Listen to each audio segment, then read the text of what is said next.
Hi sa'yo, madam yan. Nagustuhan ko kasi yung yung message niya. Sabi niya, ipunin na lang yung pera, wala pa akong sakit sa ulo. Pag pera na ang pinag-uusapan, nagbabago ng ugali at kahit kapamilya mo pa. Which is, talagang alam nyo sa ating comment section, 90% talaga ng mga comment is ganyan pagdating sa family. So, gusto ko lang ding maging aware, siguro may mga manonood sa ating ilan na kapamilya ng ating OFW. So, ganito yung, ganito ba yung treasure na nakukuha namin bilang isang OFW sa mga pamilya namin. So, nagkakaroon kami ng trauma.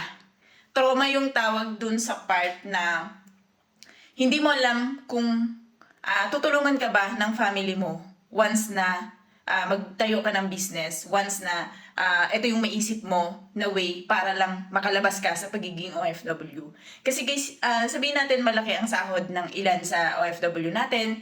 Alam nyo naman, kapag mga Canada, mga US yung tinarget, talagang malalaki yung sahod.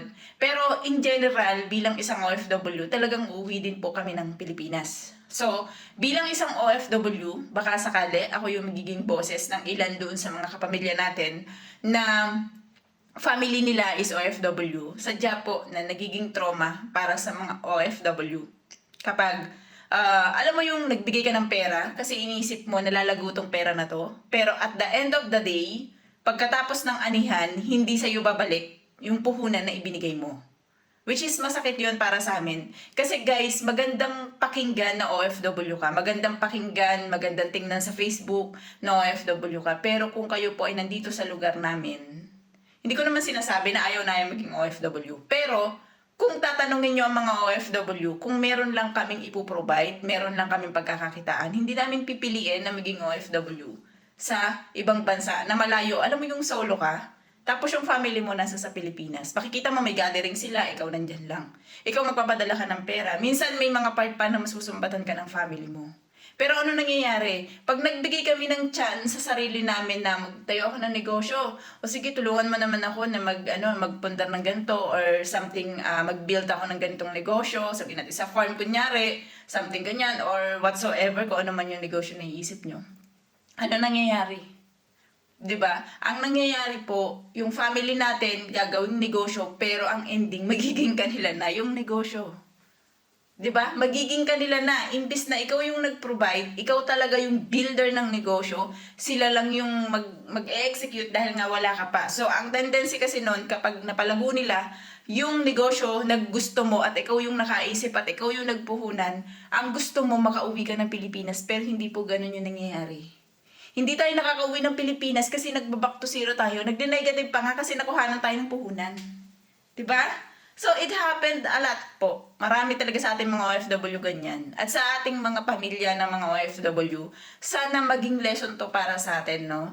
Na hindi porke OFW kami, is lagi kami nasa ibang bansa. So isipin nyo, magpapadala kami sa inyo ng pera sa atin sa Pilipinas. Padala kami sa inyo ng pera. For example, every month magpapadala kami ng 20K. Example lang to, no?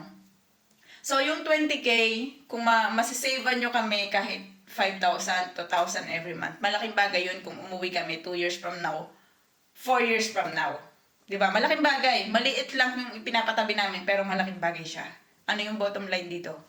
Ang family po ang talagang nag-handle ng income ng OFW. Kapag ang family mo sa Pilipinas ay okay, automatic po yun, makakapundar ka. Pero kapag ang family mo sa Pilipinas, walang pakialam sa magiging senaryo mo dito, walang pakialam kung magiging matagumpay ka, walang pakialam kung kailan ka uwi, walang pakialam kung may sakit ka ba, or whatsoever, wala pong pupuntahan ng pagiging OFW natin. Kaya doon naman sa mga kapwa ko OFW, kapag ganito naman yung family nyo, na parang hindi kayo nabibigyan ng tamang pag-treatment ng ganito, hindi ko sinasabi magdamot kayo, pero ibigay nyo yung portion na para lang sa kanila. Magtira kayo ng portion na para sa inyo. Kasi para sa inyo rin yan pagtanda nyo. Kasi most of, sa mga ganitong senaryo kasi, yung family kasi, ang nangyayari, nagiging taker lang sila. Hindi ko nila lahat guys hindi ko nila lahat. Pero makikita nyo sa comment section ko, doon sa nirelease ko na vlog, makikita nyo talaga siya na marami talaga na nagsasabi na kapag family, kamag-anak, malapit sa'yo, ang pinagkatiwalaan mo sa pera, nagbabago ang ugali ng tao.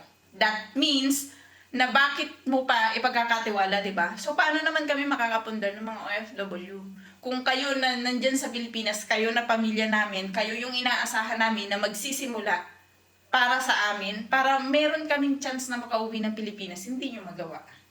'Di ba? So, isa ako sa sabihin natin na siguro mga 5% or 10% ng Filipino na hindi ko ganun problema pagdating sa ganyan. Kasi yung family ko po, may mga sarili silang pinagkakakitaan. So, hindi ko siya ganun ka-problema.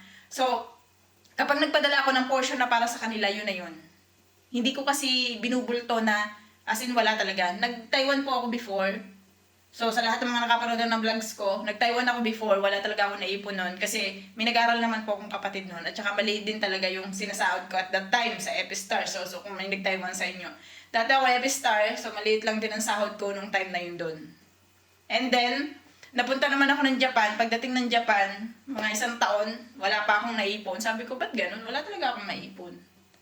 And then, dumating sa time na, yun, kailangan namin, magpagawa kami ng bahay namin. So, nagpagawa po ako ng bahay namin.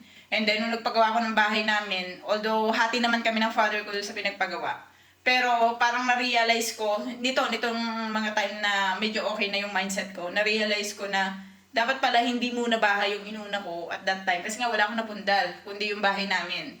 So, yung bahay namin kasi, syempre, bahay ng family ko, bahay namin yun talaga. So, parang, wala akong napundar, ganun.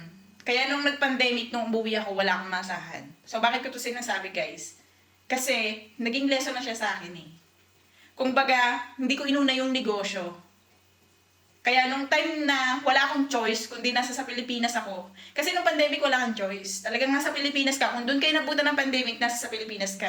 Eh, nasa Pilipinas po ako nung nag-close yung border ng Pinas. Kaya po wala akong choice nun. Wala akong choice, hindi ako makalabas ng bansa. So, ano nangyari sa amin? Wala po. Yung bahay na pinatayo namin, nandyan yung bahay. Nakikriticize pa nga siya kasi di ba pagka ganyan, pag yung bahay nyo medyo bato, alam nyo naman sa probinsya, pag bahay nyo bato, hindi kayo bibigyan ng ayuda. Kasi sasabihin nila mapera kayo, hindi nga kayo makapagtrabaho, para kayo magiging mapera. 'Di ba? Nakita niyo yung difference ng meron kayong napundar at wala kayong napundar. Yun yung part ko before. Wala kasi akong napundar talaga nun. Sa Taiwan ko at saka sa Japan ko. Sa Japan, may napundar nga ako, yung bahay lang namin. Na hindi nagge-generate ng income sa akin. So, ano nangyayari sa akin? Hindi siya nagge-generate ng income. Walang nangyayari sa akin. Walang napasok sa akin na pera eh. Aasa ka saan? Sa ayuda. Asa kayo saan? Sa mga tabing pera. Doon lang.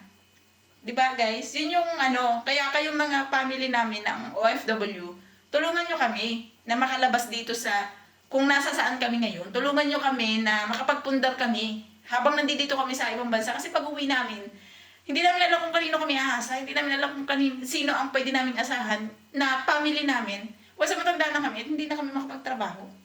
Ngayon pa lang, di ba?